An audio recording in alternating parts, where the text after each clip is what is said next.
आज आप लोगों के साथ कोई रेसिपी नहीं शेयर करने के लिए जा रही हूँ। बहुत ही इम्पॉर्टेंट इन्फॉर्मेशन देने जा रहे हैं कि आप लोगों को पता है कि राधा जी और कृष्ण जी का विवाह हुआ था और कहाँ हुआ था। दोनों लोगों का विवाह ब्रह्मा जी ने कराया था और वो भी भांडीर वन में। और ये है हमारे ठाकुर जी का सेहरा और वहीं की एक लोकल गोपी से जानते हैं इसका महत्व और वहाँ भांडीर वन में दर्शन करने का क्या महत्व होता है। ये सब उन्होंने बहुत ही अच्छी तरीके से हमें समझाया है। तो चलिए देखते हैं वो क्या समझा रही हैं। नहीं भरा जाता, शादी मान्य नहीं होती है। तो आप सभी यहाँ पे ध्यान से दर्शन करना। यहाँ पे ठाकुर जी राधा रानी की मांग में सिंदूर भरते हुए आप देखो, ठाकुर जी का राधा रानी के मुकुट के पास ऐसे चुटकी बनी हुई है। ये पूरे विश्व का एक ही मंदिर है जहाँ भगवान के ऐसे अद्भुत शादी के दर्शन यहाँ पे होते हैं। नहीं तो छावी दर्शन करोगे, बंसी बजाते हुए करोगे। यहाँ पे ठाकुर जी के हाथ में बंसी नहीं है।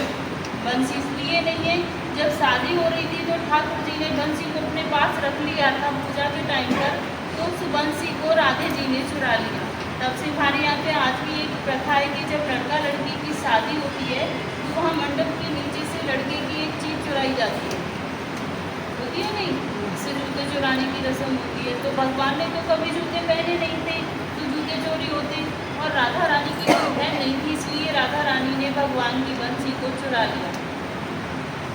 तो जब विवाह संपन्न हो गया उसके बाद ब्रह्मा जी थे वो अपने लोग को चले गए वहाँ से, और जो उनकी माया से मंडप प्रकट हुआ था उन्हीं की माया से लोग हो गया। राधा कृष्ण दोनों अकेले रह गए। देखते ही देखते कान्हा जी फिर से बाल्य अवस्था में हो गए, बुढ़े होते बल चलने लगे। अब राधा रानी ये देख के रोने लगी, बोली हे प्रभु, अभी अभी तो आपने मेरे साथ विवाह रचाया, कभी कल्याण करते हो, कभी कुछ लीलाएं करते हो, अब ये कौन सी लीला है कि मैं तो तरुणावस्था में हूँ और आप बाल्यावस्था में हो। इस वियोग को मैं सहन नहीं कर पाऊँगी प्रभु। तो तभी वहाँ आकाशवाणी हुई, तो कान्हा जी कहने लगे हे राधे रानी, जो तुम्हारा वास्तविक शरीर है वो यहीं पे हमेशा विराजमान रहेगा भांडीर वन में, तो तुम्हारा छाया रूपी शरीर तुम्हारे महलों में चला जाएगा। मैं आपसे नित्य रात को यही मिलने आया हूँ।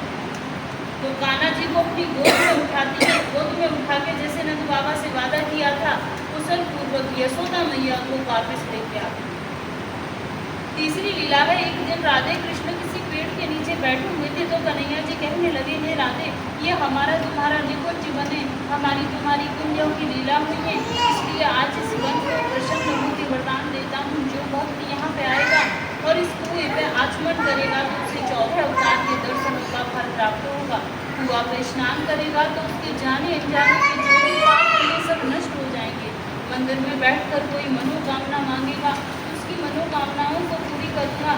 या फिर कोई भक्त यहाँ पर एक रात में निवास करेगा, कुआं पे स्नान करेगा, फिर भांडीर बिहारी के दर्शन करेगा तो उसे गौरव की प्राप्ति होगी। यहाँ बैठकर कोई चीज खाएगा तो उसे इंद्रलोक की प्राप्ति होगी। या फिर यहाँ पर कोई गौदान करेगा तो उसकी 73 पीढ़ियों का उद्धार होगा। इतना सुनने के बाद राधा रानी घबरा गई और बोली हे प्रभु, आपने तो इतने वरदान दे दिए, इतना होने पर तो यहाँ भक्तों की इतनी भीड़ हो जाएगी कि 24 घंटे बाधा पड़ जाएगी प्रभु। तो ठाकुर जी बोले हे राधे गोपनीय, ये मेरा गुप्त स्थान है, यहाँ पे हर कोई नहीं आ सकता। जिसके ऊपर मेरी विशेष कृपा होगी वही भक्त यहाँ पर आ सकता है, अन्यथा मैं हर